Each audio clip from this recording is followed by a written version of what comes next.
Hello student, this is Shreya Singh and welcome back to our favourite learning channel. आज हम लोग पढ़ने वाले हैं न्यूट्रिशन इन प्लांट चैप्टर जो था उसके जो बचे हुए रिमेनिंग पार्ट्स हैं उनको आज इस वीडियो में हम कवर करने वाले हैं। तो आपको बता दें कि इससे प्रीवियस वाले वीडियोस में हम लोगों ने पढ़ा था न्यूट्रिशन इन प्लांट्स में मोड ऑफ न्यूट्रिशन के बारे में कि कौन कौन से मोड ऑफ न्यूट्रिशन है। तो दो तरीका था, एक हमारा ऑटोट्रॉपिक था और दूसरा हमारा था हेटेरोट्रॉपिक। अगर हम बात करें ऑटोट्रॉपिक की तो ऑटोट्रॉपिक में ऐसे ऑर्गेनिजम्स आते हैं जो अपना फूड खुद से सिंथेसाइज करते हैं, उनको बोलते हैं ऑटोट्रॉप्स। ठीक है, फॉर एग्जांपल आपके ग्रीन प्लांट्स थे, एल्गी थी और कुछ हमारी बैक्टीरिया भी थे जो कि हमारे ऑटोट्रॉप्स में आ रहे थे। सेकंड हम लोगों ने पढ़ा था हेटेरोट्रॉपिक। हेटेरोट्रॉपिक में हम लोगों ने पढ़ा था कि ऐसे ऑर्गेनिजम्स जो अपना खाना खुद से सिंथेसाइज नहीं कर पाते हैं, अपने खाने के लिए अपने न्यूट्रिशन के लिए किसी दूसरे पे डिपेंड होते हैं, उनको हम बोलते हैं हेटेरोट्रॉप्स। ठीक है, उसमें हमारा था सैप्रोफिटिक। ठीक है, सैप्रोफिटिक टाइप का न्यूट्रिशन जो dead and decaying organic matter से ले रहा था। पैरासाइट था जो कि एक नॉन ग्रीन प्लांट था, दूसरे ग्रीन प्लांट से लिपट करके उससे पेनिट्रेट करके हॉस्टोरिया की मदद से क्या कर रहा था कि फूड को ले रहा था, रेडीमेड फूड को। तीसरा जो था हमारा वो सिम्बायोटिक था, जिसमें रिलेशनशिप में यानी जो हमारा लाइकेन था, फंगी एंड एल्गी साथ में रहते हैं। फंगी एल्गी को शेल्टर प्रोवाइड करता है एंड एल्गी जो होता है उसको फूड प्रोवाइड करता है। इस तरीके से इनका सिम्बायोटिक रिलेशनशिप होता है। नेक्स्ट जो था हमारा वो इंसेक्टिवोरस प्लांट था, यानी ऐसे प्लांट जिनके पास क्या होती है कि नाइट्रोजन डेफिशिएंट सॉइल पाए जाते हैं, यानी उनके अंदर क्या होती है कि सॉइल में नाइट्रोजन की कमी होती है। इस वजह से वो क्या करते हैं कि इंसेक्ट को ट्रैप करके जो उनके अंदर नाइट्रोजन की कमी होती है उसको पूरा करते हैं। तो चलिए स्टार्ट करते हैं जो ऑटोट्रॉपिक मोड ऑफ न्यूट्रिशन था उसके आगे का जो रिमेनिंग पार्ट था। ठीक है, तो यहाँ पे हम पढ़े कि is life on earth possible in the absence of photosynthesis. ठीक है, जैसे कि मैंने आपको बताया क्या बिना फोटोसिंथेसिस के क्या लाइफ हमारे अर्थ पे पॉसिबल है? तो आपको पता है नहीं, बिल्कुल भी पॉसिबल नहीं है, क्योंकि आपको पता है जो प्लांट्स होते हैं वो हमारे प्रोड्यूसर्स हैं। ग्रीन प्लांट्स क्या होते हैं? प्रोड्यूसर्स होते हैं जो खाने को प्रोड्यूस करने का काम करते हैं। तो भाई कोई भी फूड चेन है उसकी स्टार्टिंग कहाँ से होती है? तो हमारे ग्रीन प्लांट से होती है। अगर प्लांट्स ही नहीं है तो हमें न्यूट्रिशन नहीं मिल पाएगा, जो बाकी कंज्यूमर्स है उनको न्यूट्रिशन नहीं मिल पाएगा। इसके साथ साथ जो प्लांट्स होते हैं जब ये फोटोसिंथेसिस करते हैं तो ये गैस रिलीज करते हैं जिनका नाम है oxygen, as a by product उनका होता है। और जो ऑक्सीजन जो होता है वो रेस्पिरेशन में हम लोग उसको कंज्यूम करते हैं। तो यहाँ पे यही कि no, life on earth is not possible without photosynthesis. ठीक है, हमारे अर्थ पे बिना फोटोसिंथेसिस के लाइफ पॉसिबल नहीं है। This is because photosynthesis provides food for all the living organisms, क्योंकि जो ये फोटोसिंथेसिस होता है ये जितने भी लिविंग ऑर्गेनिजम्स होते हैं उनको फूड प्रोवाइड करने का काम करता है। And in the absence of photosynthesis there will no food on earth. जैसे कि मैंने आपको बताया कि जो फोटोसिंथेसिस होता है जो बाकी अदर लिविंग ऑर्गेनिजम्स है उसको फूड प्रोवाइड करने का काम करता है। अगर फोटोसिंथेसिस नहीं होगा तो इनको फूड नहीं मिल पाएगा। ठीक है, beside food, photosynthesis also release oxygen that is essential for the respiration of all organisms। ठीक है, आप सबको पता है कि भाई खाना देने के साथ साथ फूड तो प्रोवाइड करता ही है, इसके साथ साथ जो है ये ऑक्सीजन गैस को रिलीज करता है। तो जो लिविंग ऑर्गेनिजम्स होते हैं वो क्या करते हैं कि ऑक्सीजन गैस को रेस्पिरेशन में यूज करते हैं, कंज्यूम करते हैं। ठीक है, अब यहाँ पे हम देख रहे हैं कि जो प्लांट्स हैं, प्लांट्स आपको पता है कि प्लांट्स का एज अ बाई प्रोडक्ट निकल के आता है हमारा ऑक्सीजन यानी कि O2 होता है। और जो हम लोग रेस्पिरेशन करते हैं तो एक्सपिरेशन के दौरान हम लोग कार्बन डाइऑक्साइड गैस को रिलीज करते हैं। तो हम लोग क्या दे रहे हैं कि प्लांट्स को हम लोग कार्बन डाइऑक्साइड दे रहे हैं जो कि क्या कर रहे हैं कि एटमॉस्फेयर में रिलीज कर देते हैं, और इसी कार्बन डाइऑक्साइड का यूज जो है प्लांट्स फोटोसिंथेसिस में करते हैं। और प्लांट्स हमें क्या दे रहे हैं? ऑक्सीजन गैस दे रहे हैं। ठीक है, तो इस तरीके से क्या हो रहा है कि हम लोग एक दूसरे पे म्यूचुअली इंटरडिपेंडेंट है। अगर प्लांट्स नहीं है तो एनिमल्स, बाकी जो हैं एनिमल्स वो एग्जिस्ट नहीं कर पाएंगे, और अगर एनिमल्स नहीं है तो प्लांट्स भी हमारे एग्जिस्ट नहीं कर पाएंगे, क्योंकि ये एक दूसरे से क्या है? म्यूचुअली इंटरडिपेंडेंट है। यानी जो प्लांट्स है जब ये फोटोसिंथेसिस करते हैं तो as a by product oxygen gas release करते हैं, और इस ऑक्सीजन गैस को हम रेस्पिरेशन के दौरान हम लोग इनहेल करते लेते हैं। ठीक है, वही अगर बात करें एनिमल्स की, तो एनिमल्स क्या काम करता है कि कार्बन डाइऑक्साइड गैस को रिलीज करता है, और जो कार्बन डाइऑक्साइड गैस होती है उसको प्लांट्स क्या करते हैं कि फोटोसिंथेसिस में उसका यूज करते हैं, उसकी मदद से ये फोटोसिंथेसिस प्रोसेस करते हैं। तो इस तरीके से एक दूसरे से क्या है, म्यूचुअली इंटरडिपेंडेंट होते हैं। कि synthesise of carbohydrates by plants, क्या प्लांट्स के द्वारा कार्बोहाइड्रेट जो है सिंथेसाइज होता है, बनता है? तो आपको पता है यस बिल्कुल बनता है कि जब plants carbon dioxide, water in the presence of sunlight and chlorophyll जब ये कंबाइन करता है तो ये क्या बनाता है, ग्लूकोज, और ग्लूकोज को हम लोग क्या बोलते हैं, सिंपल शुगर या फिर कार्बोहाइड्रेट्स बोलते हैं। तो कह रहे carbohydrates are made up of carbon, hydrogen and oxygen. अगर हम बात करें भाई कार्बोहाइड्रेट्स की तो C6H12O6 यही है। तो आप क्या देख रहे हैं, C किसका सिंबल हो गया, तो C हमारा हो जाएगा कार्बन, ठीक है। H की अगर बात करें तो H हमारा क्या हो जाएगा, हाइड्रोजन है, ठीक है। और O हमारा क्या हो जाएगा, तो O हमारा क्या हो जाएगा बेटा, ऑक्सीजन हो जाएगा। तो ये जो हमारा कार्बोहाइड्रेट्स है वो तीन तरीके के एलिमेंट से बना है, कार्बन है, हाइड्रोजन है एंड ऑक्सीजन है। कह रहे plants take in carbon from carbon dioxide and hydrogen and oxygen from the water and use these to synthesise simple carbohydrates like glucose by photosynthesis, ठीक है। यहाँ पे मैंने आपको क्या बताया कि ये जो बेटा कार्बोहाइड्रेट्स है वो कार्बन, हाइड्रोजन एंड ऑक्सीजन से मिलकर बना हुआ है। जैसे कि आप देख रहे हैं C6H12O6 फॉर्मूला होता है ग्लूकोज का, इसी को हम लोग कार्बोहाइड्रेट्स बोलते हैं। तो जो हमारा कार्बोहाइड्रेट्स ये कार्बन, हाइड्रोजन एंड ऑक्सीजन से मिलकर बना हुआ है, ठीक है। अगर हम बात करें भाई कार्बन इसको कहां से मिल रहा है, तो कह रहे कार्बन डाइऑक्साइड कह रहे हैं। यहाँ पे देखिए कि plants take in carbon from carbon dioxide, जो कार्बन डाइऑक्साइड था, ठीक है, कार्बन डाइऑक्साइड से प्लांट्स क्या ले लेगा, यहाँ पे कार्बन को ले लेगा। और जो हाइड्रोजन एंड वाटर है वो प्लांट्स क्या करेगा कि वाटर से ऑब्टेन कर लेता है, ठीक है। इस तरीके से वो ग्लूकोज बनाता है फोटोसिंथेसिस प्रोसेस के दौरान। Then they store glucose as a complex carbohydrate called starch in their leaves, ठीक है। अभी ये क्या काम करता है कि इस ग्लूकोज को, ये जो सिंपल कार्बोहाइड्रेट्स है इसको स्टोर करके रखता है। किस फॉर्म में स्टोर करके रखता है, तो स्टार्च के फॉर्म में ये हमारा क्या करता है कि कार्बोहाइड्रेट्स को स्टोर करके रखता है। Besides leaves in some plants, starch may also be stored in the stem, जैसे कि पोटैटो हो गया, रूट की बात की तो स्वीट पोटैटो हो गया, और seed, sweet grains of plants, ठीक है। तो यहाँ पे हमने क्या जाना कि synthesis of carbohydrates by plants. आपको पता है कि प्लांट्स के द्वारा कार्बोहाइड्रेट का सिंथेसाइज किया जाता है। कब किया जाता है कि जब प्लांट्स फोटोसिंथेसिस करते हैं, ठीक है। देखिए यहाँ पे जब प्लांट्स क्या करते हैं कि फोटोसिंथेसिस करते हैं तो ये कार्बन डाइऑक्साइड चाहिए, इनको वाटर चाहिए होता है, किसकी प्रेजेंस में चाहिए होता है, तो इसके लिए इनको चाहिए होता है सनलाइट चाहिए होता है, और इसके साथ साथ क्या चाहिए, क्लोरोफिल, क्या चाहिए होता है बेटा, क्लोरोफिल चाहिए होता है, ठीक है। तो प्लांट्स क्या करते हैं कि कार्बन डाइऑक्साइड वाटर के साथ कंबाइन करके in the presence of sunlight and chlorophyll क्या बनाते हैं, अपना फूड, जिनका इनका फूड क्या है C6H12O6, जिसको हम बोलते हैं ग्लूकोज। क्या बोलेंगे हम यहाँ पे, ग्लूकोज। और एज अ बाई प्रोडक्ट क्या रिलीज करते हैं, तो ये ऑक्सीजन को रिलीज करते हैं। तो यहाँ पे इसी ग्लूकोज को हम लोग क्या बोल रहे हैं, कार्बोहाइड्रेट्स। क्या बोलेंगे, कार्बोहाइड्रेट्स, ठीक है। ग्लूकोज को हम लोग क्या बोलते हैं यहाँ पे, कार्बोहाइड्रेट्स बोलते हैं। तो अगर बात करें कार्बोहाइड्रेट्स किससे किससे मिलकर बना है, तो आप देख रहे हैं कार्बन, इसके साथ साथ, ठीक है, कार्बन से मिलकर बना है, C से हो गया आपका कार्बन, H है तो H आपका हो जाएगा हाइड्रोजन, ठीक है, हाइड्रोजन हो जाएगा, और O है आपका यानी आपका हो जाएगा ऑक्सीजन, ठीक है। तो अगर हम बात करें कि कार्बोहाइड्रेट्स किन किन चीजों से मिलकर बना है, तो कार्बन, हाइड्रोजन एंड ऑक्सीजन से मिलकर बना हुआ है। अगर बात करें कार्बन की, तो कार्बन इसको कहां से मिल रहा है, तो इसी कार्बन डाइऑक्साइड गैस से इसको कार्बन मिल जाता है। अगर हम बात करें हाइड्रोजन एंड ऑक्सीजन की, तो जो H2O है यानी कि वाटर है, तो वाटर से क्या करता है कि H वो हाइड्रोजन ले लेता और O ऑक्सीजन ले लेता, और इस तरीके से ये जो हमारा ग्लूकोज है यानी कार्बोहाइड्रेट से बन जाता है। यहाँ पे आपने देखा कि कार्बन डाइऑक्साइड से इसने कार्बन ले लिया, और वाटर से क्या कर लेगा कि हाइड्रोजन एंड ऑक्सीजन ले लेगा, और इस तरीके से हमारा जो कार्बोहाइड्रेट से ये हमारा बन जाता है।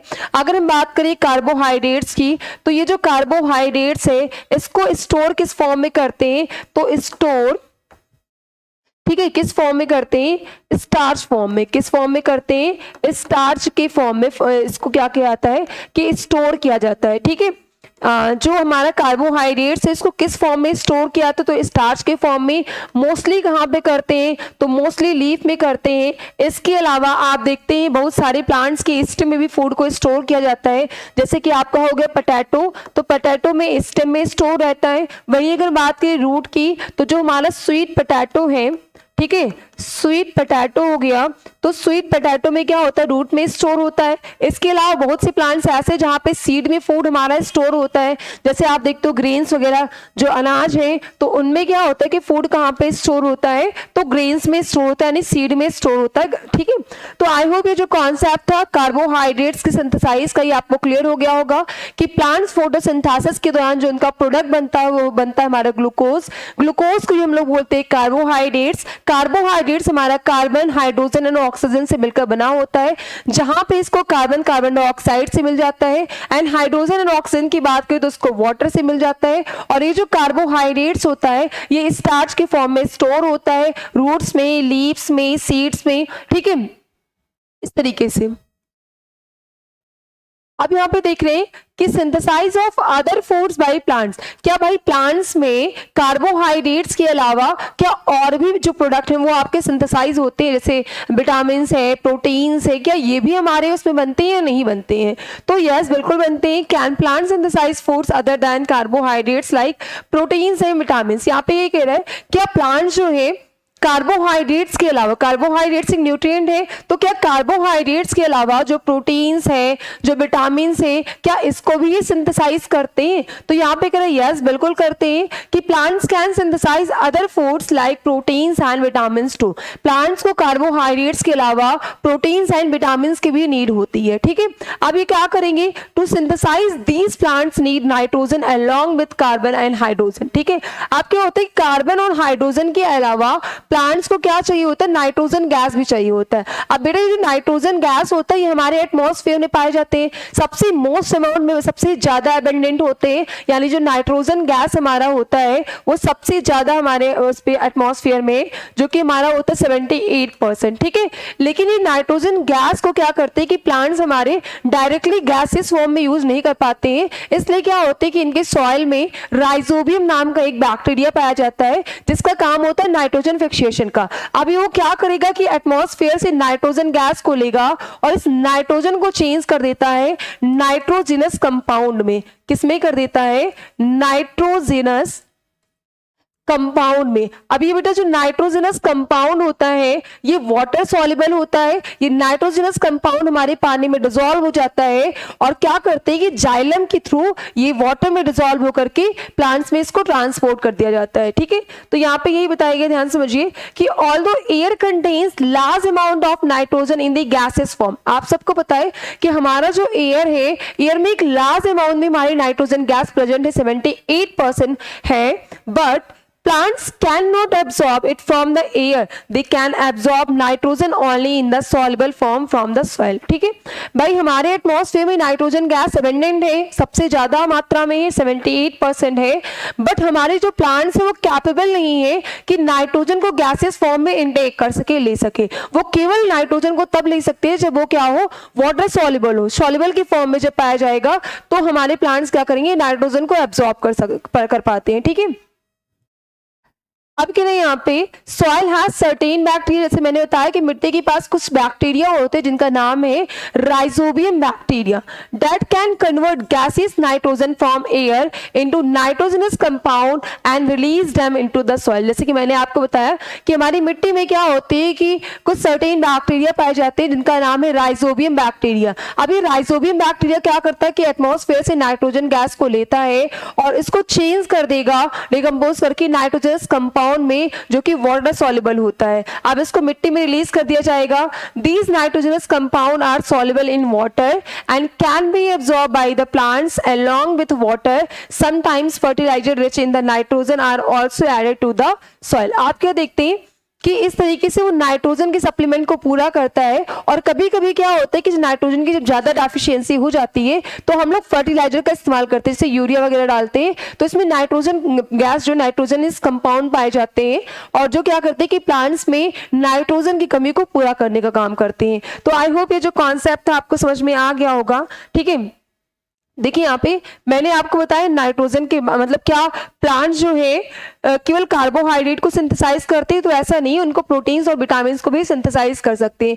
तो मैंने बताया कि अगर एयर की बात करें तो हमारे एयर में जो नाइट्रोजन गैस है, कौन सी गैस है बेटा, नाइट्रोजन गैस जो है हमारा वो सबसे ज्यादा एबेंडेंट है, यानी 78% पाया जाता है। लेकिन ये क्या गैसियस फॉर्म में है, तो इसको जो हमारे प्लांट्स हैं, ठीक है, जो हमारे प्लांट्स हैं, ठीक है, इनको नीड है नाइट्रोजन की। किसकी नीड है, नीड नाइट्रोजन की भी नीड होती है। बट क्या कर सकते हैं, इनको नाइट्रोजन की तो नीड है प्लांट्स को, लेकिन क्या है कि नाइट्रोजन को डायरेक्टली ये गैसियस के फॉर्म में, गैस के फॉर्म में ये नहीं ऑब्टेन कर सकते, नहीं एब्जॉर्ब कर सकते हैं। तो इसके लिए क्या होते हैं कि इनके सॉइल में, ठीक है, ये रूट्स है, तो ये जो सॉइल होता है, सॉइल में क्या होते हैं कि बैक्टीरिया है जिसका नाम है बेटा राइजोबियम बैक्टीरिया। क्या नाम है, राइजोबियम बैक्टीरिया होता है। क्या पाया जाता है इनके अंदर, राइजोबियम बैक्टीरिया पाया जाता है।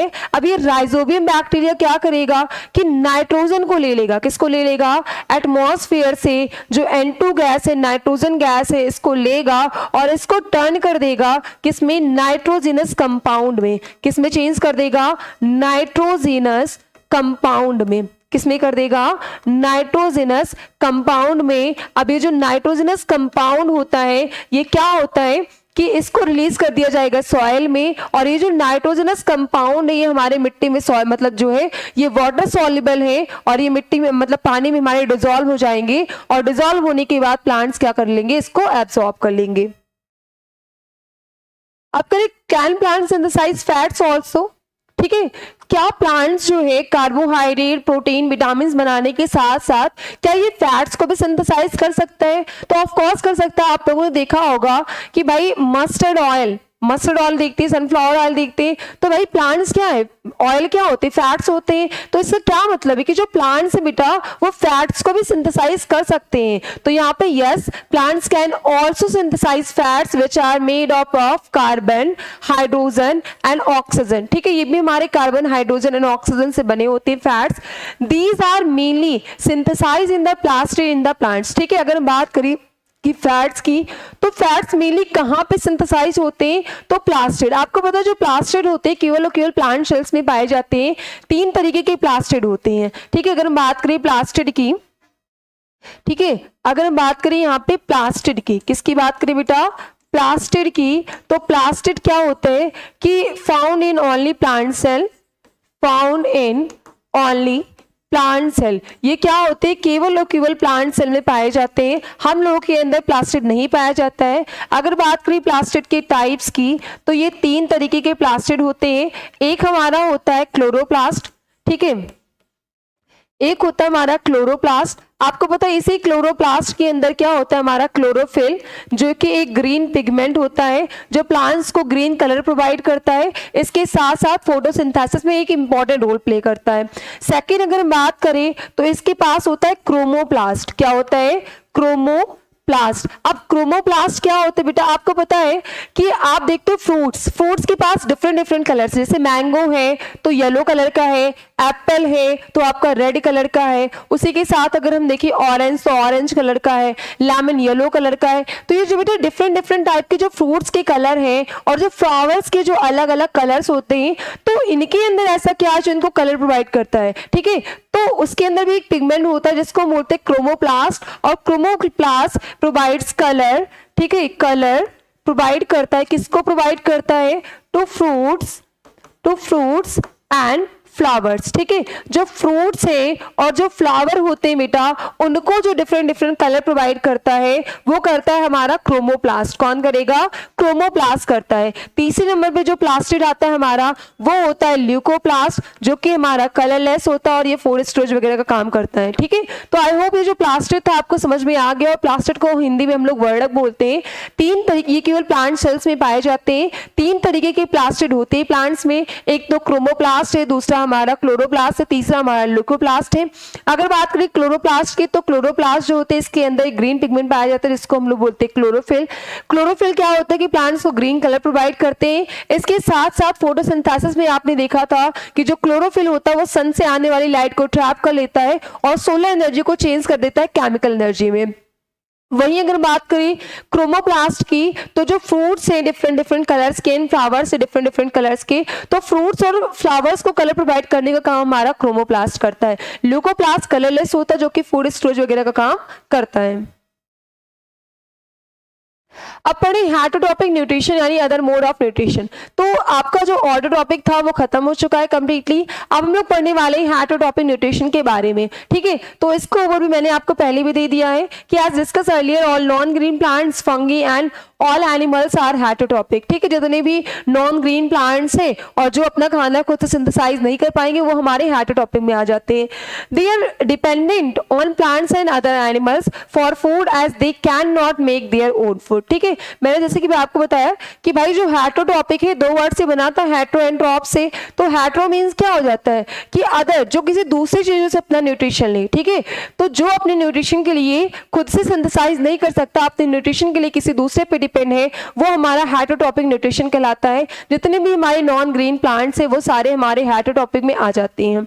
अब बात करें कि heterotrophic nutrition can be following types, जैसे कि मैंने आपको बताया, इससे प्रीवियस वाले वीडियोस में भी आपने देखा होगा। पहले तो हमारा आ जाता है पैरासिटिक न्यूट्रिशन। अब बात करें बेटा पैरासिटिक न्यूट्रिशन की, तो पैरासिटिक न्यूट्रिशन क्या होते हैं कि इसमें हमारे ऐसे नॉन ग्रीन प्लांट्स होते हैं जो किसी दूसरे ग्रीन प्लांट से अपना न्यूट्रिशन रेडीमेड फूड को ऑब्टेन कर ले। तो यहाँ पे ये कह रहे कि obtaining nutrition by sucking readymade food from living green plant. जैसे मैंने बताया कि जो पैरासाइट प्लांट होते हैं, पैरासिटिक प्लांट्स, वो नॉन ग्रीन प्लांट है, अपना खाना खुद से प्रिपेयर नहीं कर पाते हैं, तो ये अपने खाने के लिए किसी दूसरे ग्रीन प्लांट्स पे डिपेंडेंट होते हैं। उनसे लिपट करके क्या करते हैं, उनके पास एक रूट पाया जाता है जिसको हम लोग बोलते हैं हॉस्टोरिया, और हॉस्टोरिया की मदद से वो उनके स्टेम को क्या कर देते हैं, पेनिट्रेट कर देते हैं, छेद कर देते हैं, और उससे क्या करते हैं कि सकिंग प्रोसेस के थ्रू उनसे क्या करते हैं कि न्यूट्रिशन लेते रहते हैं। एग्जाम्पल में कसकटा प्लांट हो गया जिसको हम लोग अमरबेल भी बोलते हैं। नेक्स्ट आता है इंसेक्टिवोरस न्यूट्रिएंट्स। अगर हम बात करें इंसेक्टिवोरस न्यूट्रिशन की, तो नाम से ही क्लियर है, इंसेक्ट एंड वोरस, ठीक है। इंसेक्ट मीन्स होता है कीड़ा मकोड़ा, और वोरस मतलब ईटर, जो इंसेक्ट को खाए वो क्या है, हमारा इंसेक्टिवोरस प्लांट है। लेकिन इसमें एक इंटरेस्टिंग फैक्ट क्या है बेटा, कि जो इंसेक्टिवोरस प्लांट है इसके पास क्या होते हैं, क्लोरोफिल पाया जाता है। क्या पाया जाता है, क्लोरोफिल पाया जाता है। तो आपको पता है भाई, क्लोरोफिल अगर प्रेजेंट है इसके अंदर तो ऑब्वियस सी बात है अपना फूड खुद से सिंथेसाइज कर सकता है। तो फूड सिंथेसाइज जब कर सकता है तब इसको हम लोग हेटेरोटॉपिक में क्यों कंसीडर कर रहे हैं, तो इसलिए कर रहे हैं क्योंकि ये हमारा है पार्शियल हेटेरोटॉपिक। क्या हो जाएगा बेटा, पार्शियल हेटेरोटॉपिक। अब जानेंगे कि ये पार्शियल हेटेरोटॉपिक क्या होता है। पार्शियल का मतलब होता है हाफ, यानी कंप्लीटली ये हेटेरोटॉपिक नहीं है, ये हमारा क्या है, पार्शियल हेटेरोटॉपिक है। पार्शियल हेटेरोटॉपिक का मतलब कि आधा, तो मतलब ये ऑटोटॉपिक भी है, मतलब ये खाना खुद से सिंथेसाइज कर सकता है, ठीक है। तो ये ऑटोटॉपिक का भी कुछ कैरेक्टरिस्टिक्स शो कर रहा है, और भाई इंसेक्ट से भी अपना न्यूट्रिशन ले रहा है, तो हेटेरोटॉपिक का भी रोल प्ले कर रहा है यहाँ पे। तो इसी वजह से ये पार्शियल हेटेरोटॉपिक है। अब ये क्यों इंसेक्ट को खाता है जब ये अपना खाना खुद से प्रिपेयर कर सकता है, तो आपने देखा कि प्लांट्स को कार्बोहाइड्रेट्स के अलावा नाइट्रोजन की भी जरूरत होती है उनको सर्वाइव करने के लिए, अलाइव रहने के लिए। तो भाई इनके पास क्या होती है, ये मोस्टली ऐसी जगह पे ग्रो करते हैं जहाँ पे नाइट्रोजन की डेफिशिएंसी होती है। नाइट्रोजन डेफिशिएंट सॉइल में ये ग्रो करते हैं। अब सॉइल में नाइट्रोजन की कमी है, इस वजह से क्या करते हैं कि इंसेक्ट को ट्रैप करते हैं, और जिससे इनको नाइट्रोजन की जो डिमांड है वो फुलफिल हो जाए।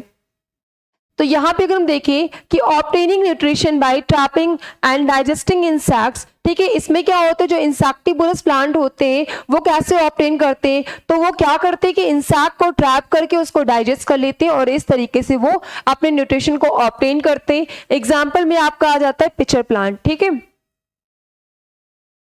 नेक्स्ट आता है सैप्रोटॉपिक न्यूट्रिशन। तो obtaining nutrition from dead and decaying plants and animals matter. अब मैंने बताया था कि सैप्रोटॉपिक, 2 वर्ड बस याद रखने हैं, डेड एंड डिकेइंग, ठीक है। सैप्रोटॉपिक में क्या होता है कि ऐसे प्लांट्स जो अपना न्यूट्रिशन डेड एंड डिकेइंग, मरे हुए या सड़े गले हुए चीजों से अगर अपना न्यूट्रिशन ले रहे हैं तो वो हमारे सैप्रोटॉपिक में आ जाएंगे, ठीक है। जैसे आपका हो गया fungi, like bread and mole and mushroom, ये सारे आपके आ जाएंगे। सिम्बायोटिक की बात करें तो जो साथ साथ जीवन यापन करें यानी म्यूचुअली डिपेंडेंट होते हैं, इसमें क्या होता है कि एक रिलेशनशिप एसोसिएटेड होता है इसमें। कह रहे कि an association between two organisms where both benefit each other. इसमें क्या होता है, कोई दो ऑर्गेनिजम्स एक दूसरे से एसोसिएटेड होते हैं, जिसमें क्या होता है कि एक दूसरे को बेनिफिट मिलता है। जैसे अगर बात करें लाइकेन की, तो लाइकेन में मैंने बताया था कि फंगी एंड एल्गी का एसोसिएशन है। फंगी के पास भाई शेल्टर है, रहने की जगह है, और एल्गी के पास फूड है। तो फंगी क्या करेगा कि एल्गी को फूड प्रोवाइड फंगी क्या करेगा कि एल्गी को शेल्टर देगा, और एल्गी के पास फूड है तो उसको फूड प्रोवाइड करेगा। तो इस तरीके से एक दूसरे के ऊपर म्यूचुअली इंटरडिपेंडेंट है। अगर आपके पास पैलेस है और आपके पास खाना नहीं है तब भी आप सरवाइव नहीं कर पाएंगे, और आपके पास खाना और आपके पास रहने की जगह नहीं है तो भी आप सरवाइव नहीं कर पाएंगे। तो इस तरीके से ये दोनों एक साथ साथ जीवन यापन करते हैं और एक दूसरे को म्यूचुअली इंटरडिपेंडेंट होते हैं, दोनों को बेनिफिट होता है यहाँ पे। तो आई होप ये जो 4 तरीके थे हेडो टॉपिक के आपको समझ में आ गए होंगे कि किसमें क्या किस तरीके से न्यूट्रिएंट्स को लेते हैं, इनका न्यूट्रिशन लेने का तरीका कौन कौन सा है। अब सबसे पहले यहाँ पे डीप समझने वाले हैं पैरासिटिक न्यूट्रिशन के बारे में, और ये जो अमर बेल का प्लांट है इसके बारे में। कह रहे parasitic nutrition in plants means obtaining nutrition from living green plant. जैसे कि मैंने आपको बताया भाई पैरासिटिक न्यूट्रिशन, तो पैरासिटिक जो प्लांट्स है वो नॉन ग्रीन प्लांट्स है। अगर वो न्यूट्रिशन लेंगे तो भाई न्यूट्रिशन कौन दे सकता है, ग्रीन प्लांट्स, क्योंकि ग्रीन प्लांट्स से अपना खाना खुद से ऑब्टेन कर सकते हैं। तो ये जो हमारे पैरासिटिक प्लांट्स होते हैं वो अपने न्यूट्रिशन के लिए डिपेंड किस पे, ग्रीन प्लांट से। पहला पॉइंट तो ये हो गया। सेकेंड पॉइंट क्या कह रहा है कि non-green plants that derive its nutrition from another plant is called parasite। जैसे कि मैंने आपको बताया कि भाई ऐसे non-green plants जो अपना न्यूट्रिशन किसी दूसरे से ले रहे हैं तो वही तो आपकी पैरासिटिक प्लांट हो जाएंगे। तो जो न्यूट्रिशन किसी दूसरे से ले रहे हैं वो पैरासिटिक हो जाएंगे, पैरासिटिक प्लांट हो जाएंगे, और जिससे ले रहे हैं जो ग्रीन प्लांट है वो उनका होस्ट हो जाएगा। क्या हो जाएगा, होस्ट। यहाँ पे क्या है, the plant from which the parasite absorb food is called the host. The host is always a green plant which prepare its own food. जैसे कि मैंने आपको बताया कि जो ये पैरासिटिक प्लांट्स होते हैं बेटा ये नॉन ग्रीन प्लांट है। कैसे प्लांट हो जाएंगे, तो ये हमारे नॉन ग्रीन प्लांट है। अब ये जो नॉन ग्रीन प्लांट है, अब भाई ये खाना खुद से सिंथेसाइज कर नहीं पाएंगे तो ये अपने खाने के लिए किसी दूसरे पे डिपेंड होंगे। अब ये जिस पे डिपेंड है, क्या है ये, जिस पे हमारे ये डिपेंड होंगे, तो वो डिपेंड होंगे किस पे, ग्रीन प्लांट पे। ग्रीन प्लांट पे ही क्यों डिपेंड है, क्योंकि ग्रीन प्लांट ही ऐसा है जो खुद से फूड सिंथेसाइज कर सकता है। तो ये जो नॉन ग्रीन प्लांट है जो खाने के लिए डिपेंडेंट है, इनको हम बोलेंगे पैरासिटिक प्लांट। क्या बोलेंगे, ये हमारे कहलाएंगे पैरासिटिक प्लांट। और जिससे ये न्यूट्रिशन ले रहा है, जिसके ऊपर ये डिपेंडेंट है, ये ग्रीन प्लांट क्या हो जाएगा इसके लिए, होस्ट। तो याद रखिएगा होस्ट हमेशा कैसा होगा, ग्रीन प्लांट होगा, क्योंकि खाना वही प्रोवाइड कर सकता है जिसके पास ऑलरेडी खाना हो। तो जो ग्रीन प्लांट्स होते हैं वो प्रोड्यूसर्स हैं, वो खुद से फूड को सिंथेसाइज कर पाते हैं। इसी वजह से क्या करेंगे कि ये पैरासिटिक प्लांट्स को फूड को प्रोवाइड करेंगे। ठीक है, नेक्स्ट कह रहे कि parasitic plant does not contain chlorophyll and suck readymade food from the host plant using special sucking roots. जैसे कि मैंने आपको बताया कि जो पैरासिटिक प्लांट्स होते हैं डज नॉट कंटेन क्लोरोफिल, इनके पास नॉन ग्रीन क्यों है, क्योंकि इनके पास क्लोरोफिल नहीं है। और क्लोरोफिल नहीं है तो ये अपना खाना खुद से सिंथेसाइज नहीं कर पाते हैं, और ये खाने के लिए ग्रीन प्लांट्स पे डिपेंड है। और ग्रीन प्लांट से रेडीमेड फूड, जो ग्रीन प्लांट्स ने खाना ऑलरेडी बना के रखा है, उस रेडीमेड फूड को क्या करेंगे, इनका जो रूट होता है मॉडिफाई हो जाता है हॉस्टोरिया में, और हॉस्टोरिया की मदद से क्या करते हैं कि सक करके, चूज करके, सकिंग करके अपने न्यूट्रिशन को क्या करते हैं, रेडीमेड फूड को ये ऑब्टेन करते हैं। तो ये भी पूछ सकता है कि कौन सी प्रोसेस के थ्रू, कौन सा तरीका है पैरासिटिक प्लांट का न्यूट्रिशन लेने का, तो सकिंग। ठीक है, बाई सकिंग के थ्रू ये क्या करते हैं, सक करके न्यूट्रिशन को लेते हैं। और कौन से ऑर्गन की मदद से, तो हॉस्टोरिया होता है जो इनका रूट मॉडिफाई होकर के हॉस्टोरिया बनाता है। कह रहे एग्जाम्पल में कसकटा ऑल्सो नोन एज डॉडर और अमरबेल।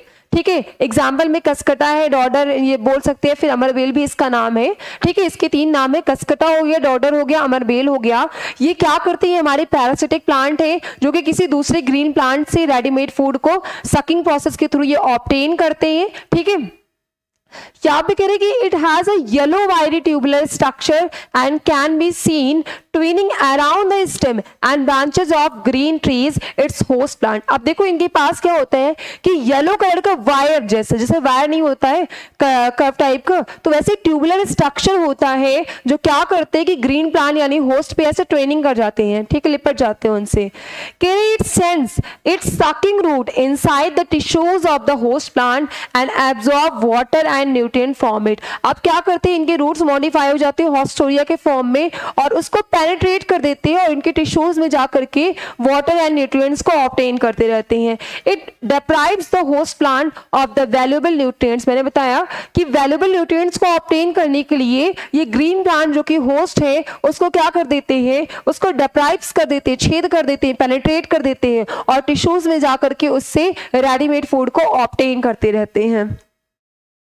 जैसे कि यहाँ पे आपको देखने को मिल रहा है ये जो येलो कलर का जो स्ट्रक्चर है वायरी ट्यूबुलर, ये आपका है अमर बेल। क्या है बेटा, ये अमर बेल है, ठीक है, जो कि एक पैरासिटिक प्लांट है, एक पैरासाइट है आपका, ठीक है। अब ये क्या कर रहे हैं कि ये हमारा हो गया ग्रीन प्लांट्स, ये क्या हो जाएगा, ग्रीन प्लांट है। अब ये जो ग्रीन प्लांट है, भले ही ग्रीन नहीं दिख रहा लेकिन है ये आपका ग्रीन प्लांट, ठीक है। ये जो ग्रीन प्लांट है ये होस्ट है। क्यों होस्ट है, क्योंकि ये जो हमारा पैरासिटिक प्लांट है ये इस पे डिपेंडेंट है फूड के लिए। आप देखो ये ट्विनिंग करते वैसे चढ़ गया। अब इनके जो रूट्स होते हैं ये हॉस्टोरिया हैं, इनके पास क्या करते हैं, हॉस्टोरिया होते हैं और यही जो हॉस्टोरिया क्या करते हैं कि इसके स्टेम को पेनिट्रेट कर देते हैं। पेनिट्रेट का मतलब छेद कर देते हैं और पेनिट्रेट करके सकिंग प्रोसेस के थ्रू इनसे न्यूट्रिशन क्या करते हैं, लेते रहते हैं। तो आई होप आपको समझ में आ गया होगा पैरासिटिक प्लांट के बारे में कि जो अमर बेल है एक पैरासाइट है जो कि ग्रीन प्लांट से लिपर करके ट्विनिंग करके क्या करता है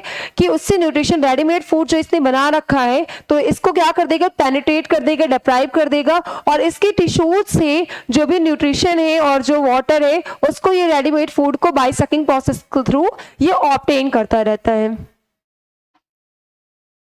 अब देखिए सेकंड में यहाँ पे पैरासिटिक अगर एनिमल की बात करें, अभी तो हमने प्लांट पढ़ा, तो ठीक है ऐसे ही एनिमल्स भी होते हैं। जैसे आपने देखा होगा मॉस्किटो का एग्जांपल, भाई मॉस्किटो भी लिविंग है, हम भी लिविंग है, ठीक है। तो मॉस्किटो क्या करता है कि हमारे बॉडी पे रह करके हमारे ब्लड को सकिंग करता है, तो हम उसके लिए होस्ट हो गए। तुम कह सकते हैं the organisms which can obtain from other living organisms, ठीक है, विदाउट किलिंग देम। अब आप क्या देख रहे हैं कि ऐसे ऑर्गेनिजम्स जो कि किसी दूसरे ऑर्गेनिज्म से न्यूट्रिशन ले बिना उसको मारे। अब जैसे मैंने बताया कि मॉस्किटो है, भाई मॉस्किटो क्या कर रहा है कि हमारी बॉडी पे रहकर के ब्लड को शक कर रहा है, तो हमसे न्यूट्रिशन ले रहा है, ठीक है, रेडीमेड न्यूट्रिशन को वो ले रहा है और क्या है, हम उसके लिए होस्ट हो जाएंगे। ऐसे लीच है, जू है, ये सारे आपके किसमें आ जाते हैं, पैरासिटिक एनिमल में आ जाते हैं। अब पढ़े इंसेक्टिवोरस न्यूट्रिशन, ठीक है, सेकंड टाइप पढ़े इंसेक्टिवोरस न्यूट्रिशन की। तो अगर बात करें इंसेक्टिवोरस न्यूट्रिशन की, तो insectivorous nutrition means obtaining nutrition by trapping and digesting the insect. मैंने आपको बताया नाम से क्लियर है कि जो इंसेक्ट को ट्रैप करे, डाइजेस्ट करे, वो आपका इंसेक्टिवोरस हो जाएगा। इसमें क्या होता है कि insectivorous plants are partially heterotrophic. सबसे मेन और की पॉइंट क्या हो जाएगा कि insectivorous plant is partially heterotrophic. Partially heterotrophic क्यों है, क्योंकि इनके पास क्लोरोफिल कंटेन होता है, ये खुद से फूड को सिंथेसाइज करते हैं, बट इनके पास नाइट्रोजन डेफिशिएंट सॉइल पाया जाता है। तो नाइट्रोजन की सप्लीमेंट को फुलफिल करने के लिए, नाइट्रोजन की जो कमी है उसको पूरा करने के लिए ये इंसेक्ट को ट्रैप करते हैं। तो इस वजह से इनको हम लोग पार्शियली हेटेरोट्रॉपिक बोलते हैं। कह रहे कि they have chlorophyll and can prepare their food by photosynthesis. इनके पास क्लोरोफिल भी है और ये फोटोसिंथेसिस प्रोसेस के थ्रू अपना खाना खुद से बना भी सकते हैं, but to supplement their nitrogen requirement. लेकिन इनको क्या करना होता है कि अपनी नाइट्रोजन के रिक्वायरमेंट को फुलफिल करना होता है। So they trap insect and digest them, और इसी वजह से ये क्या करते हैं कि इंसेक्ट को डाइजेस्ट करती है। अगर इनके अंदर नाइट्रोजन भी होता तब ये आपकी हेटेरोट्रॉपिक में नहीं आते, क्योंकि इनके पास क्लोरोफिल ऑलरेडी है, फूड खुद से सिंथेसाइज कर रहे हैं, बट सॉइल जो होती है नाइट्रोजन डेफिशिएंट सॉइल में पाए जाने की वजह से इनके पास नाइट्रोजन की कमी होती है और इसी नाइट्रोजन को फुलफिल करने के लिए ये क्या करते हैं, इंसेक्ट को ट्रैप करते हैं और उसको डाइजेस्ट करते हैं। They generally grow in nitrogen deficient soil and use insect as a source of nitrogen। जैसे कि मैंने बताया कि कहाँ पे जनरली ग्रो करते हैं, तो जहाँ पे नाइट्रोजन की कमी होती है उस मिट्टी में ये ग्रो करते हैं, और इसी नाइट्रोजन को फुलफिल करने के लिए, इसको पूरा करने के लिए क्या करते हैं कि ये इंसेक्ट को ट्रैप करते हैं। कि they have modified leaves that can trap and digest insect by secreting enzymes. आप देखो इनके जो लीफ होते हैं वो मॉडिफाई हो जाते हैं, और ठीक है, एक पिचर के जैसे। ठीक है, पिचर मीन्स क्या होता है, घड़ा होता है। क्या होता है, घड़ा होता है। तो इनके जो लीफ होते हैं वो पिचर के जैसे मॉडिफाई हो जाती है इंसेक्ट को ट्रैप करने के लिए, और क्या करती है, कुछ स्पेशल टाइप के एंजाइम्स को सिक्रीट करती है उसको डाइजेस्ट करने के लिए।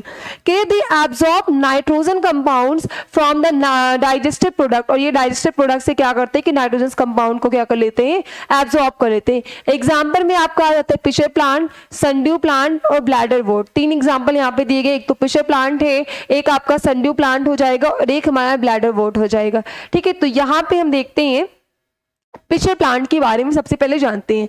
ठीक है, तो यहाँ पे अगर बात दिखाएं आपको पिचर प्लांट की वो स्ट्रक्चर को, तो आप क्या देखिए, जो पिचर प्लांट है बेटा, पहले ये लीफ था और ये लीफ मॉडिफाई हो गया।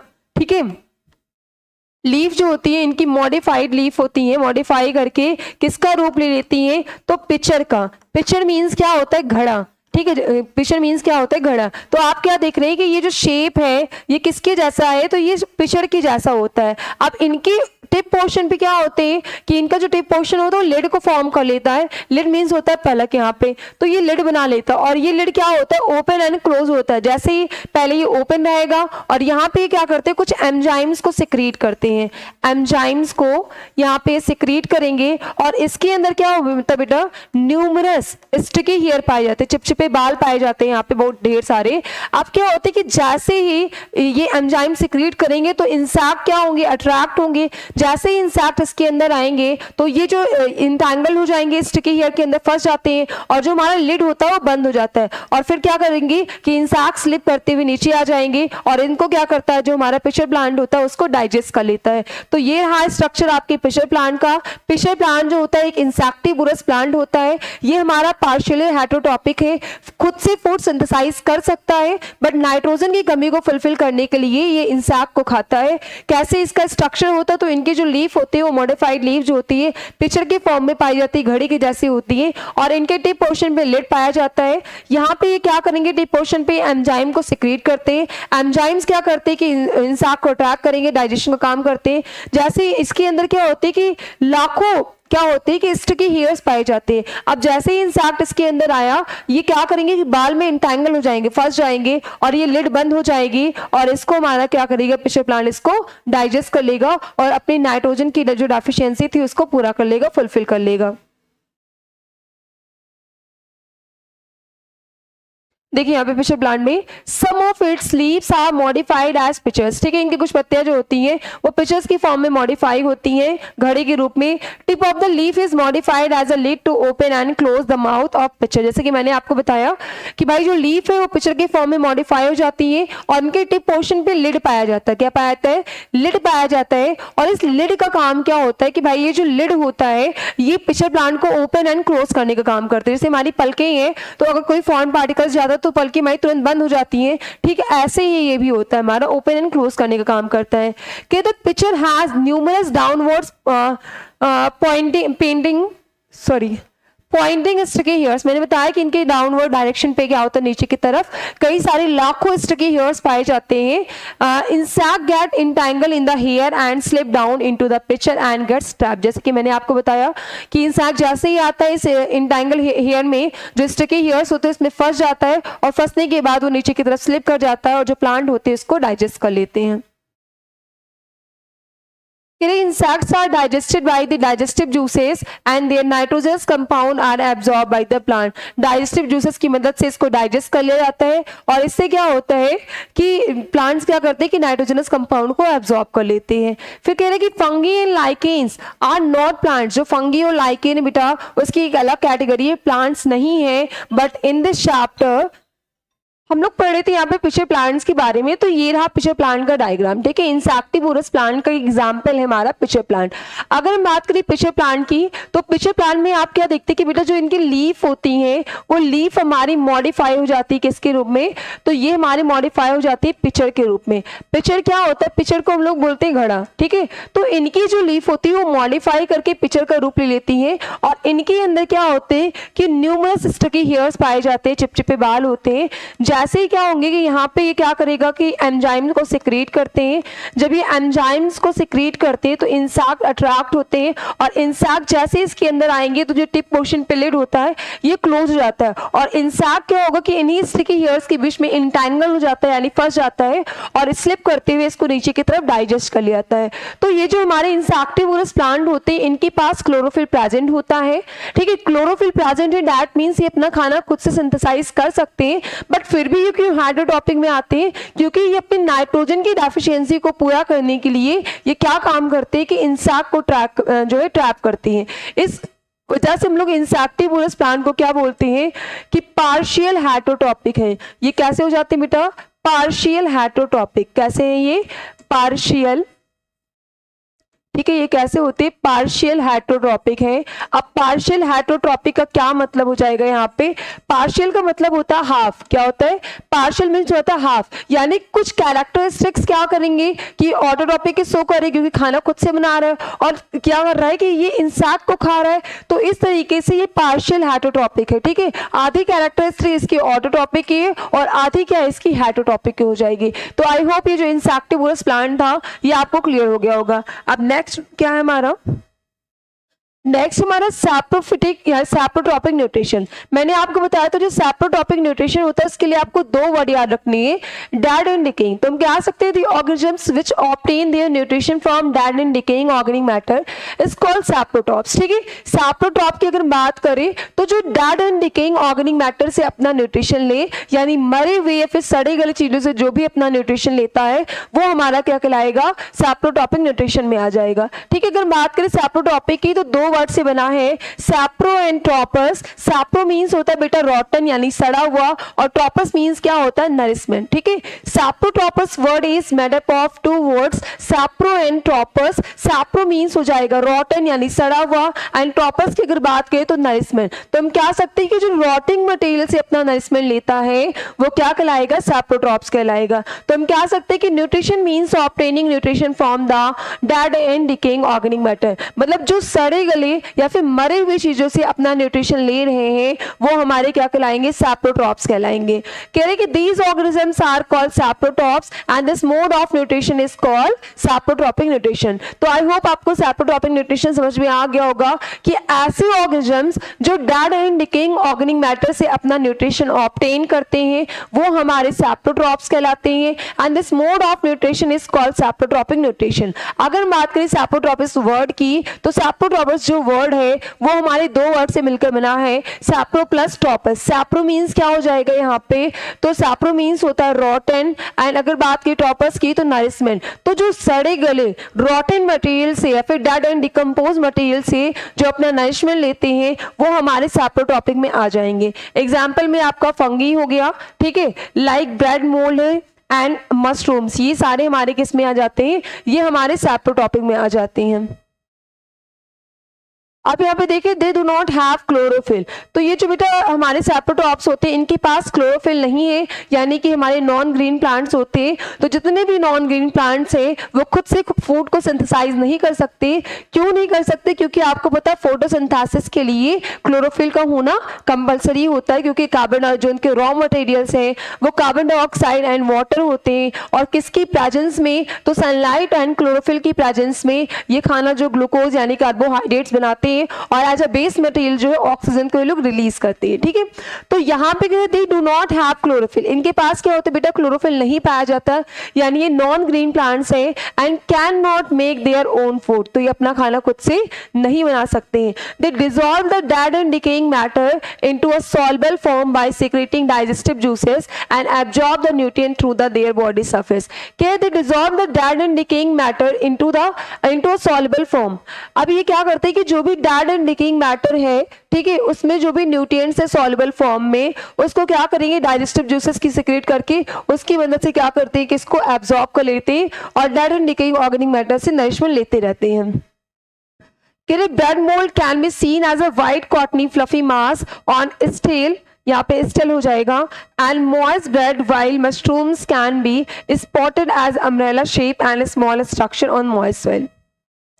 आपने देखा होगा अगर हम बात करें कि ब्रेड के जो ब्रेड आपका स्टिल हो जाता है, बासी हो जाता है 2-3 दिन के लिए, आप ऐसे रख देते तो आप देखते हैं व्हाइट कलर का कॉटनी सा स्ट्रक्चर उसके ऊपर फफूंदे लग जाते हैं, ठीक है, तो वो क्या है आपका, वो भी एग्जाम फंगस है वो आपका, और वो किसका एग्जाम्पल हो जाएगा, वो आपका सैप्रोट्रॉपिक न्यूट्रिशन का एग्जाम्पल हो जाएगा, ठीक है। वैसे अगर बात करें तो अगर बात करें मशरूम की, तो आप मशरूम देखते हो कि जो थोड़ा सा सड़ा गला जो मॉइस्ट सॉइल होती है या फिर जहाँ पे जो भूसा वगैरह वहाँ पे सड़ जाते हैं, या फिर जो मिट्टी में क्या होती है काफी ज्यादा नमी होती है, तो ये भी क्या होते हैं कि dead and decaying organic matter पे क्या करते हैं, ग्रो करते हैं, एंड इन दिस इस टाइप के जो न्यूट्रिशन होते हैं उनको हम क्या बोलते हैं बेटा, तो उनको हम सैप्रोट्रॉपिक न्यूट्रिशन बोलेंगे।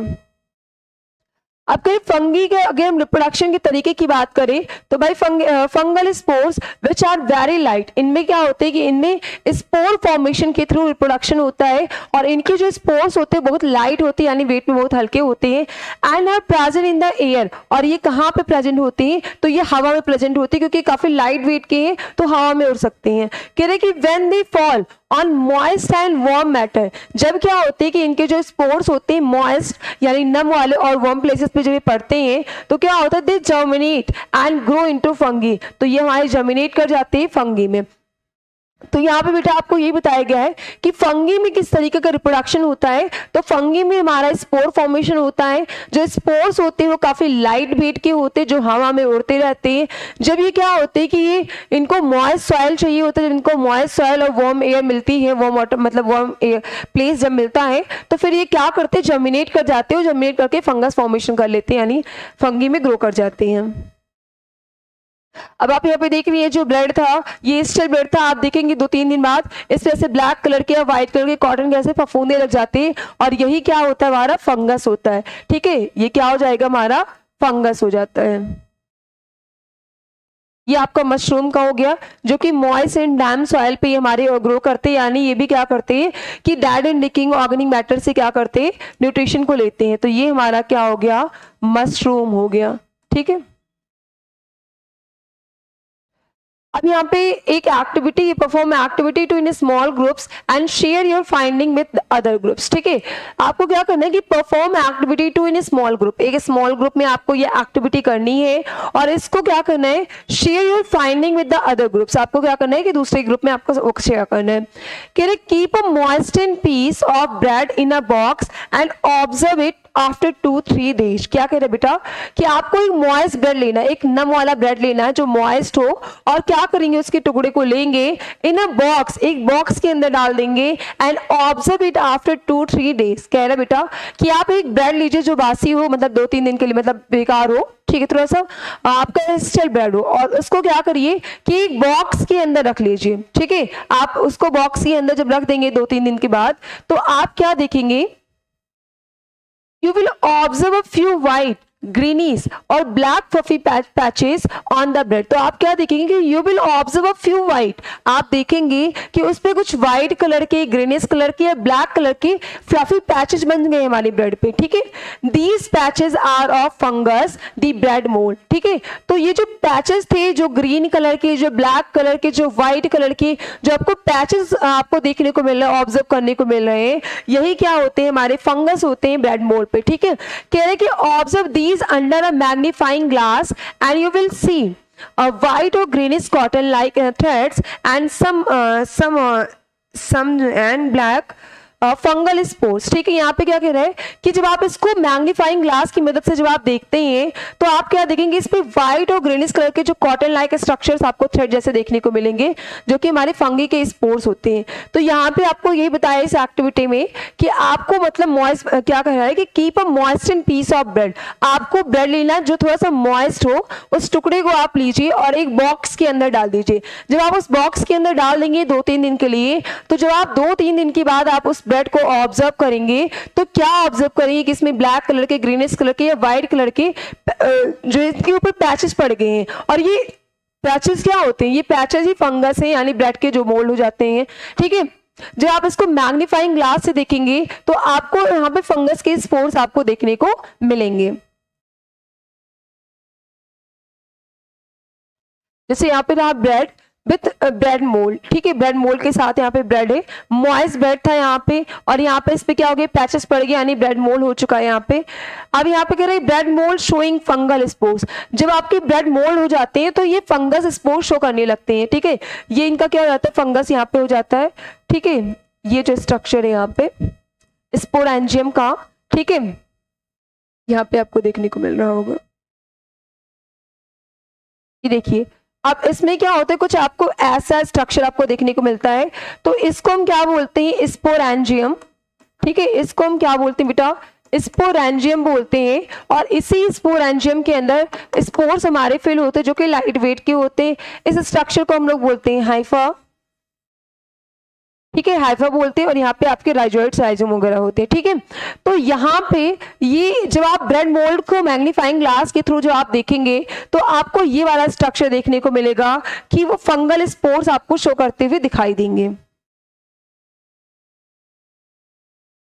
अब हम पढ़ेंगे यहाँ पे सिम्बायोटिक न्यूट्रिशन के बारे में। अब बात करें सिम्बायोटिक की, तो मैंने बताया था सिम्बायोटिक न्यूट्रिशन में क्या होते हैं कि इनमें रिलेशनशिप एसोसिएटेड होते हैं। जैसे कि आपका लाइकेन का एग्जांपल था, तो लाइकेन में फंगस एंड एल्गी का एसोसिएशन था। फंगस के पास शेल्टर था और जो हमारी एल्गी थी उसके पास फूड था। तो जो फंगस था वो एल्गी को शेल्टर एंड नरिशमेंट, शेल्टर जो है प्रोवाइड कर रहा था, और जो हमारी एल्गी थी उसको फूड यानी कि नरिशमेंट दे रही थी फंगी को। तो यहाँ पे क्या कह रहा है कि सिम्बायोटिक nutrition यानी symbiosis is a unique type of relationship in which two organisms live together, share their nutrition and benefit each other। ठीक है, symbiotic nutrition में क्या होता है, एक ऐसा symbiosis होता है, ये एक ऐसा यूनिक टाइप होता है, एक यूनिक तरीका होता है जिसमें क्या होते हैं कि एक रिलेशनशिप शो करते हैं, जिसमें क्या होते हैं कि एक दूसरे को क्या होते हैं कि म्यूचुअल बेनिफिट होता है। जैसे कि मैंने आपको बताया था यहाँ पे कि सिम्बायोसिस जो है यहाँ पे लाइकेन की अगर हम बात करें, किसकी बात करें, लाइकेन, तो जो लाइकेन होता है वो किसके किसके बीच में रिलेशनशिप शो करता है, तो यहाँ पे फंगस एंड एल्गी के बीच का होता है। अब आपको पता है कि एल्गी के पास जो होता है ग्रीन पिगमेंट क्लोरोफिल है, यानी ये अपना खाना खुद से सिंथेसाइज कर सकता है। तो एल्गी के पास फूड था, वहीं फंगस की बात करें तो फंगस के पास क्या था, शेल्टर था। फंगस के पास क्या था बेटा, शेल्टर था। तो जो फंगस है, ठीक है, तो फंगस क्या करेगा कि एल्गी को शेल्टर प्रोवाइड करेगा, उसको रहने की जगह देगा, और एल्गी बदले में इसको क्या देगी, फूड देगी। तो इस तरीके से क्या था कि ये एक दूसरे से अपनी नरिशमेंट को शेयर भी कर रहे हैं, ठीक है, और इनके बीच में क्या है कि म्यूचुअल बेनिफिट है, ये एक दूसरे को बेनिफिट दे रहे हैं। फंगस अगर नहीं है तो एल्गी सर्वाइव नहीं कर पा रही, क्योंकि आपको पता है कि अगर आपके पास बहुत अच्छा खासा खाना है लेकिन क्या है आपके पास रहने की जगह नहीं है, तब भी आप सर्वाइव नहीं कर पाएंगे, और रहने की जगह है और आपके पास फूड नहीं है तब भी आप सर्वाइव नहीं कर पाएंगे। तो यहाँ पे सिम्बायोटिक न्यूट्रिशन में यही होता है कि एक ऐसा यूनिक टाइप होता है जिसमें रिलेशनशिप, दो ऑर्गेनिज्म एक दूसरे से रिलेशनशिप शो करते हैं, जिसमें एक दूसरे से शेयरिंग करते हैं और एक दूसरे से क्या होता है, इनको म्यूचुअल बेनिफिट पाया जाता है। अब लाइकेन की बात करें तो symbiosis between alga and fungus, यानी लाइकेन में जो होता है वो क्या होता है कि सिम्बायोसिस जो पाया जाता है वो एल्गा एंड फंगस के बीच का पाया जाता है, ठीक है। In lichens both green alga and fungus live together and benefit each other. यहाँ पे यही कह रहा है कि लाइकेन्स में हमारे एल्गा और फंगस पाए जाते हैं, ठीक है। एल्गा के पास आपको पता है कि एल्गी के पास हमारे फूड है, एंड फंगस के पास क्या होता है बेटा हमारे, तो फंगस के पास हमारे शेल्टर है। तो जो हमारी एल्गी होगी वो फंगस को फूड प्रोवाइड करेगी, और जो फंगस हमारा होगा वो एल्गा को क्या करेगा कि वो उसको शेल्टर प्रोवाइड करेगा। के the structure of the lichen does not resemble either alga और फंगस। अब ऐसा नहीं है कि जो हमारा लाइकेन है, लाइकेन का स्ट्रक्चर हमारा रिजेंबल करे फंगस से या फिर हमारे एल्गी से, ठीक है। तो लाइकेन का जो स्ट्रक्चर होता है वो डिफरेंट होता है फंगस एंड एल्गा से। यहाँ पे आप देख रहे हैं ये हमारा हो गया लाइकेन, लाइकेन में हम देख रहे हैं सिम्बायोटिक रिलेशनशिप किसके किसके बीच का है, तो आपको पता है ग्रीन एल्गा एंड फंगस का बीच का है। आपको पता है जो ग्रीन एल्गा यहाँ पे होगी तो alga prepare food and alga क्या करेगी कि prepares and provide foods to the fungus. अब आपको पता है एल्गा के पास क्लोरोफिल है तो ये फूड खुद से सिंथेसाइज कर लेगी और फूड सिंथेसाइज करने के बाद ये किसको प्रोवाइड कर देगी, फंगस को प्रोवाइड कर देगी।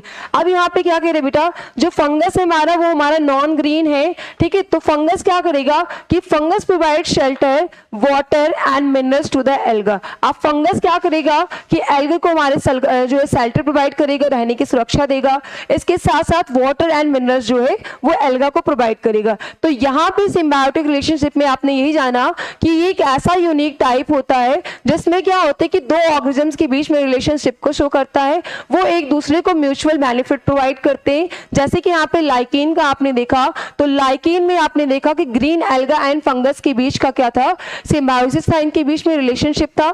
जो ग्रीन एल्गा था उसके पास फूड प्रोवाइड कर सकती थी, मतलब वो उसके पास क्लोरोफिल था तो फूड जो है सिंथेसाइज कर सकती थी। इस वजह से ग्रीन एल्गा ने क्या किया, जो फूड उसने बनाया वो फंगस को प्रोवाइड कर दिया और फंगस ने क्या किया, उसके पास शेल्टर था, शेल्टर के साथ साथ फंगस के पास क्या था कि वाटर एंड मिनरल्स था। वो शेल्टर वाटर एंड मिनरल्स क्या करेगा कि वो ग्रीन एल्गा को प्रोवाइड कर देगा।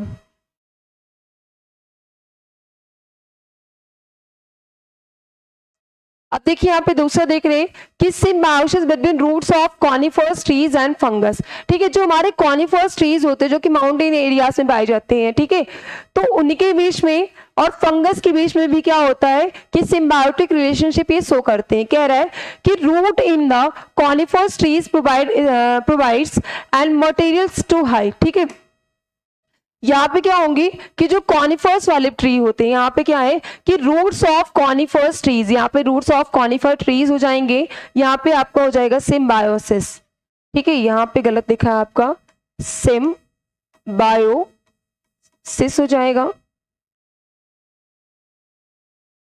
ठीक है। तो यहाँ पे किसके किसके बीच का सिम्बायोसिस है, तो आप देखिए रूट्स ऑफ कॉनिफरस ट्रीज, जो हमारे कॉनिफरस ट्रीज हैं इसके साथ साथ जो हमारी फंगस है, इन दोनों के बीच में भी क्या है कि सिम्बायोटिक रिलेशनशिप शो करते हैं। यहाँ पे आप क्या देख रहे हैं यहाँ पे कि जो हमारा फंगस होगा तो fungus absorb water, nitrogen and minerals from the soil for the plant. यहाँ पे फंगस क्या काम करेगा कि वाटर को, नाइट्रोजन को, मिनरल्स को, इन सबको क्या करेगा, वाटर, मिनरल्स, इन सारी चीजों को, नाइट्रोजन को ये सॉइल से एब्जॉर्ब कर लेगा और ये किसको दे देता है, ये कॉनिफरस ट्रीज को दे देता है। और जो हमारे कॉनिफरस ट्रीज क्या करते हैं कि वो उसको स्टैटिक मटेरियल जो प्रोवाइड करती हैं।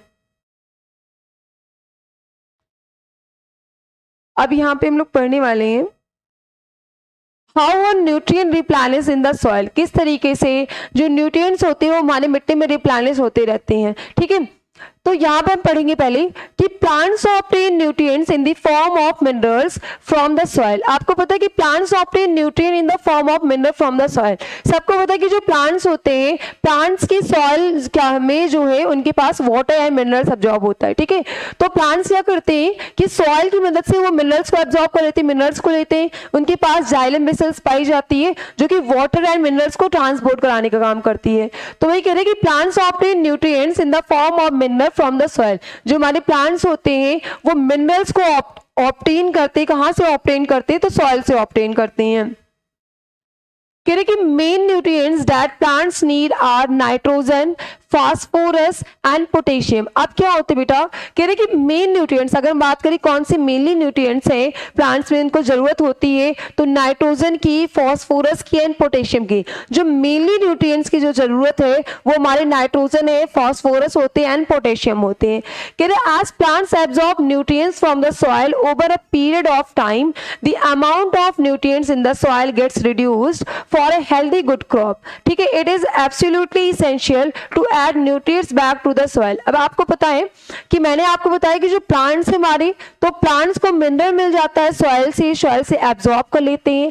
जो मेनली हमारे न्यूट्रिएंट्स होते हैं, ठीक है, मिनरल्स है, वो हमारे नाइट्रोजन है, फास्फोरस एंड पोटेशियम है। कह रहे कि as plants absorb nutrient from the soil over a period of time, अगर लंबी समय तक अगर हमारे प्लांट्स इस न्यूट्रिएंट को कॉन्टिन्यूसली लेते रहेंगे, तो क्या हो जाएगी कि वहां पे उनकी डेफिशिएंसी हो जाएगी।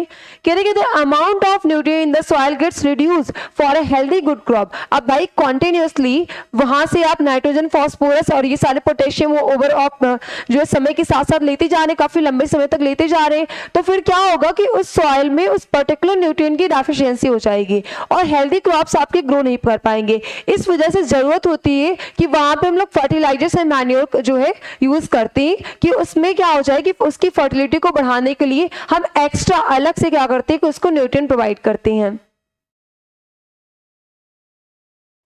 यानी कि nutrients can be replenish in the soil by a number of means like, ठीक है। पहला आपका क्या है कि बाय एडिंग फर्टिलाइजर्स, अगर न्यूट्रिएंट्स में किसी भी पर्टिकुलर मान लीजिए न्यूट्रिएंट्स की अगर कमी हो गई सॉइल के अंदर, तो हम उसको रिप्लेनिश कर सकते हैं। कैसे कर सकते हैं?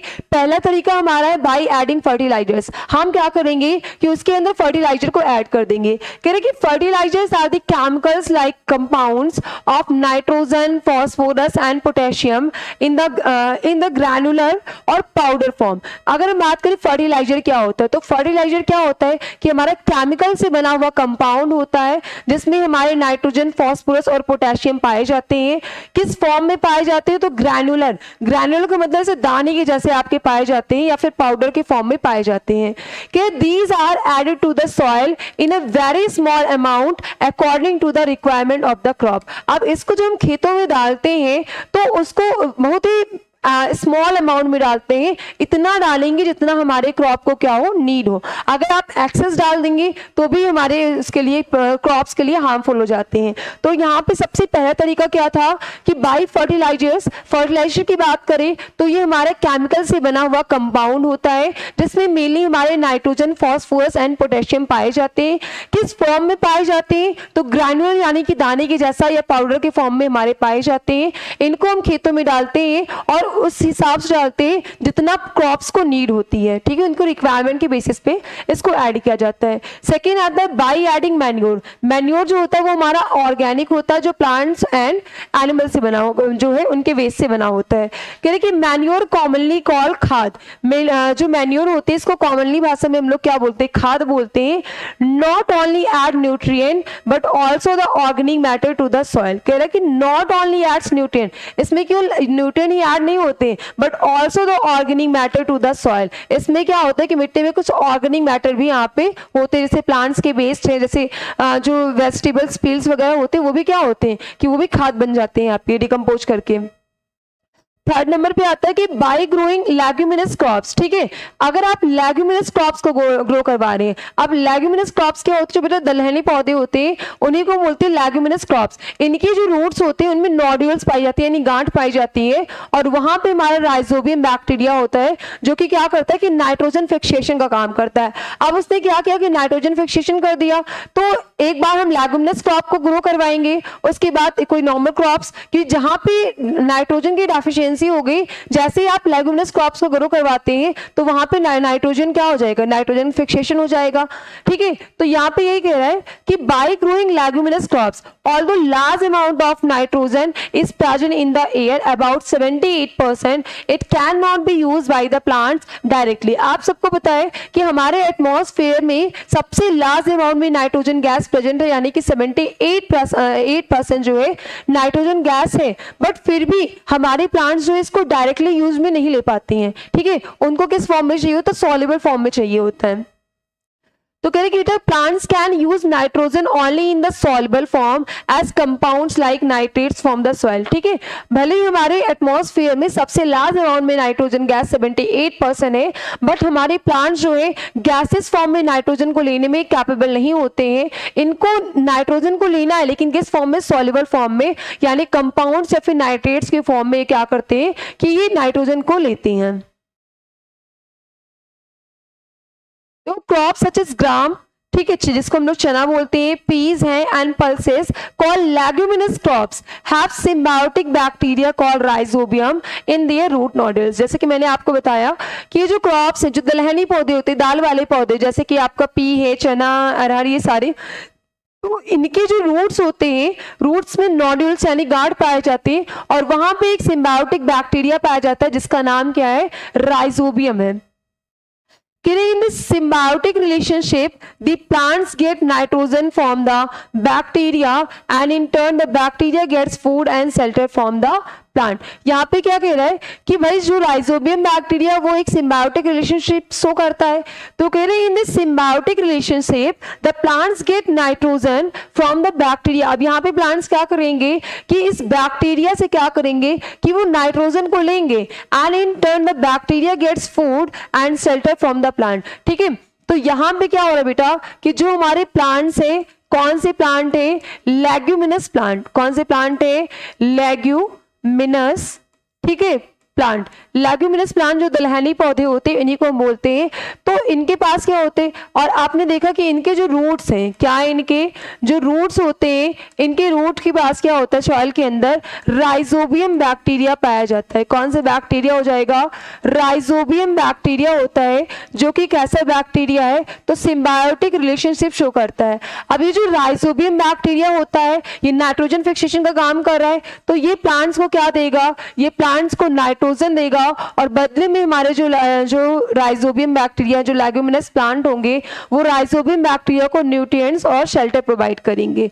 ठीक है, तो यहाँ पे कह रहे हैं कि when leguminous plants are grown in the soil, जब हमारे लेग्यूमिनस प्लांट क्या करते हैं कि सॉइल में ग्रो करते हैं, they enrich soil as they use only part of the nitrogen for their own growth and the rest gets mix with the soil. क्या कह रहे बेटा कि when leguminous plants are grown in the soil, जब ये हमारे leguminous plant जो दाल वाले पौधे हैं, जब ये हमारे मिट्टी में ग्रो करते हैं, they enrich the soil as they use only part of the nitrogen for their own growth and the rest get mixed with the soil। कह रहे हैं यहाँ पे कि they enrich the soil as they use only part of the nitrogen, ये nitrogen का केवल कुछ पार्ट ही यूज करते हैं for their own growth, जिसकी वजह से क्या हो सके कि इस प्लांट्स की ग्रोथ हो सके। समझ में आया, जो हमारे लेग्यूमिनस प्लांट होते हैं वो नाइट्रोजन को उतना ही यूज करते हैं, कुछ पार्ट ही यूज करते हैं जितना कि उनकी ग्रोथ हो सके। ठीक है, बाकी जो रिमेनिंग पार्ट जो हमारे बच जाते हैं नाइट्रोजन के, वो मिट्टी में क्या कर देते हैं कि मिट्टी में मिक्स हो जाती हैं।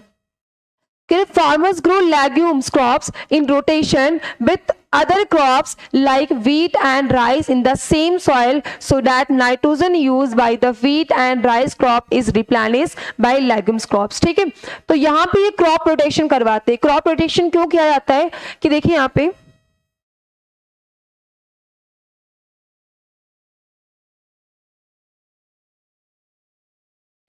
देखो, यहाँ पे हम लोग पढ़ रहे हैं यहाँ पे लेग्यूमिनस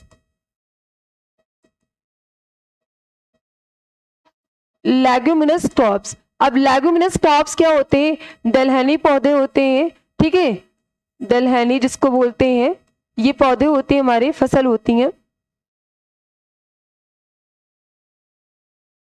ठीक है, अब इसमें क्या होता है, लेग्यूमिनस क्रॉप्स की अगर हम एग्जाम्पल की बात करें तो आप सबको पता है पी है।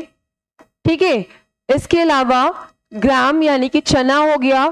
तो इनके जो रूट्स होते हैं, ठीक है बेटा, क्या होते हैं, इनके जो रूट्स होते हैं इनमें नोड्यूल्स पाए जाते हैं। नोड्यूल्स का मतलब होता है गांठ। ठीक है, इसमें नॉड्स पाए जाते हैं और यहीं पे हमारा होता है राइजोबियम बैक्टीरिया। कौन सा बैक्टीरिया होता है, राइजोबियम बैक्टीरिया होता है। और आपको पता है राइजोबियम बैक्टीरिया नाइट्रोजन फिक्सेशन का काम करता है कि इसके पास नाइट्रोजन है, तो ये सिम्बायोटिक रिलेशनशिप शो करता है लेग्यूमिनस प्लांट के साथ।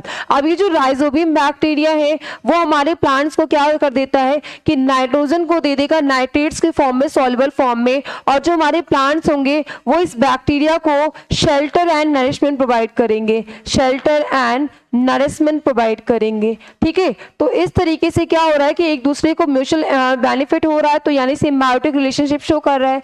अब आपको पता है कि जो हमारे लेग्यूमिनस प्लांट है ये क्या करेंगे कि एक स्मॉल अमाउंट में ही क्या करेंगे कि नाइट्रोजन का यूज करेंगे। ठीक है, और बाकी जो इतना ही यूज करते हैं कि इन प्लांट्स की ग्रोथ अच्छी खासी हो सके। ठीक है, बाकी जो हमारा नाइट्रोजन बचता है उसको नाइट्रेट्स के फॉर्म में यानी सॉइल में क्या कर दिया जाता है, मिक्स कर दिया जाता है। अब क्या करते हैं कि जो फार्मर्स होते हैं मान लो, तो वो क्रॉप रोटेशन करवाते हैं। क्रॉप रोटेशन क्यों करवाते हैं, सबसे पहले वो लेग्यूमिनस प्लांट को अगर ग्रो करवा रहे हैं तो आपको पता है कि लेग्यूमिनस क्रॉप्स अगर ग्रो कर रहे हैं तो वहां पे नाइट्रोजन की आपकी काफी ज्यादा मात्रा में हो जाएगा, सफिशिएंट रहेगा।